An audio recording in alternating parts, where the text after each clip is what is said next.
India's finest Medicover Hospital now opened exclusive hospital for women and children opposite High-Tech Charminar. Medicover Women and Child Hospital. ప్రస్తుతం మనతో TDP అధికార ప్రతినిధి పట్టాభి గారు ఉన్నారు. Sir చెప్పండి, రేపు ఏ విధంగా ఉండబోతుంది యువకాలం ముగింపు సభ? పూర్తిగా అధికార పార్టీ దీన్ని చూసి భయపడుతుందంటారా? ఖచ్చితంగా రేపు ఒక జన సునామీని చూస్తారు. రాష్ట్రం నలుమూలల నుండి కొన్ని లక్షల మంది ఈ సభకు రాబోతున్నారు. రేపు జరగబోయేటువంటి ఎన్నికలకి ఒక సమర సంకారావాన్ని ఈ వేదిక మీద నుంచే పవన్ కళ్యాణ్ గారు, నారా చంద్రబాబు నాయుడు గారు, నారా లోకేష్ గారు పూరించబోతున్నారు. ఈ సభ ఏర్పాట్లను అదేవిధంగా ప్రజల్లో ఉన్నటువంటి ఉత్సాహాన్ని గమనించి ఇప్పటికే తాడేపల్లి కొంపలో ఉన్నటువంటి ఈ సైకో విపరీతంగా కళ్ళు దాగిన కోతులా గెంతులేస్తా ఉన్నాడు. ఏదో ఒక రకంగా ఈ సభను అడ్డుకోవాలని చెప్పి పిచ్చి ప్రయత్నాలు చేస్తున్నాడు. బస్సులు అందుబాటులోకి రానివ్వకుండా రకరకాలుగా ఆటంకాలు సృష్టించే ప్రయత్నం చేస్తున్నాడు. కానీ ఎన్ని ఆటంకాలు సృష్టించినా ప్రజలు ఈ రోజున తిరుగుబాటు పందాతో ముందుకు వెళుతున్నారు. ప్రజా తిరుగుబాటు మొదలైంది కాబట్టి ఇటువంటి ఆటంకాలు ఎన్ని సృష్టించే ప్రయత్నం చేసినా ప్రజలు వాటన్నిటినీ అధిగమించుకుని ఈ సభా ప్రాంగణానికి రాబోతున్నారు. రేపు జరగబోయేటటువంటి ఈ సభ ఆంధ్రప్రదేశ్ రాష్ట్ర చరిత్రలోనే కనీవిని ఎరగని రీతిలో జరగబోతోంది.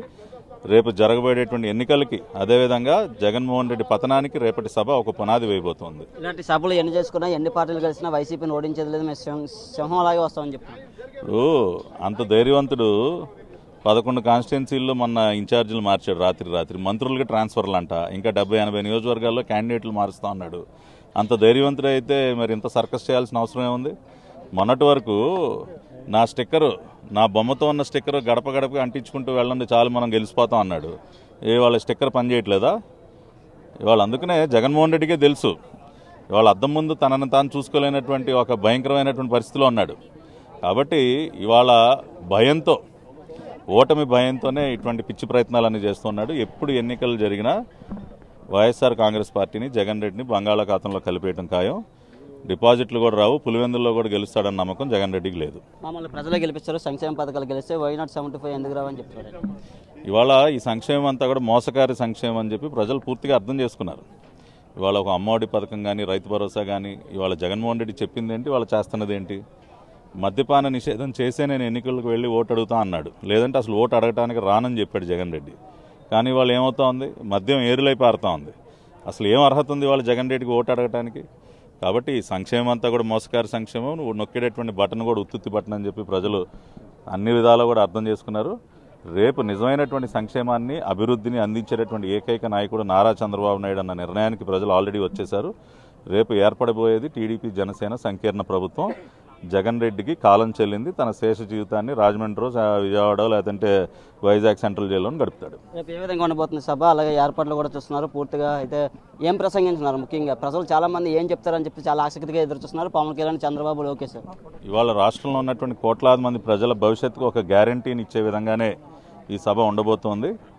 రేపు ఏర్పడబోయేటువంటి టీడీపీ జనసేన సంకీర్ణ ప్రభుత్వం ఏ రకంగా రాష్ట్రానికి, రాష్ట్ర ప్రజలకి ఒక మంచి భవిష్యత్తుని, ఒక భరోసాని ఏ రకంగా ఇవ్వబోతుందన్న అంశాల మీద మరి చంద్రబాబు నాయుడు గారు, పవన్ కళ్యాణ్ గారు, లోకేష్ గారు మాట్లాడబోతున్నారు. ఇవాళ అన్ని రకాలుగా కూడా పూర్తిగా ధ్వంసమైనటువంటి ఈ రాష్ట్రం తిరిగి ఏ విధంగా గాడిలో పెట్టబోయేది, నిజమైనటువంటి సంక్షేమాన్ని ఏ రకంగా అందించబోతున్నారు. ఇప్పటికే మినీ మేనిఫెస్టో ఏదైతే సూపర్ 6 పేరుతో మేము అనౌన్స్ చేశామో దానికి ప్రజలు బ్రహ్మరథం పడుతున్నారు. బాబు షూరిటీ భవిష్యత్తు గ్యారంటీ కార్యక్రమం దిగ్విజయంగా రాష్ట్ర వ్యాప్తంగా నడుస్తుంది. కాబట్టి రేపు రాష్ట్ర ప్రజలకు ఒక భరోసాని, ధైర్యాన్ని ఇచ్చే విధంగా రేపు మేము ప్రకటించబడేటువంటి మేనిఫెస్టోకి సంబంధించి కానీ, రేపు తిరిగి ఈ రాష్ట్రాన్ని పునర్నిర్మించబోతున్నారనే అంశాల మీద కూడా మాట్లాడతారు. అదేవిధంగా ఇవాళ కొనసాగుతున్నటువంటి ఈ దుర్మార్గపు పరిపాలనని ఏ రకంగా అంతమొందించబోయేది కూడా అన్న విషయాల మీద కూడా రేపు నాయకులందరూ కూడా మాట్లాడతారు. ప్రజలకు ఒక స్పష్టనిస్తారు. అదేవిధంగా వారి భవిష్యత్తుకు ఒక గ్యారంటీని ఇవ్వబోతున్నారు. మేనిఫెస్టో పూర్తిగా అది పక్క రాష్ట్రాలు చూసి పెడుతున్నారని చెప్పి మంత్రులు కూడా చెప్తున్నారు. ఇప్పుడు దేశంలో ఉన్నటువంటి అనేక రాష్ట్రాలు జగన్ రెడ్డిలా కాకుండా, ఈ సైకో ప్రభుత్వంలా కాకుండా ప్రజలకి సంక్షేమాన్ని ఏ రకంగా అందించాలన్న ధోరణితో ఆలోచనలు చేస్తూ ఉన్నప్పుడు, కానీ ఇవాళ మన దురదృష్టం జగన్మోహన్ రెడ్డి రాష్ట్రాన్ని ఏ రకంగా లూటీ చేయాలన్న ఆలోచనలే చేస్తూ ఉన్నాడు. కాబట్టి లూటీ చేసే 420కి సంక్షేమం గురించి ఏం అర్థమవుతుందండి?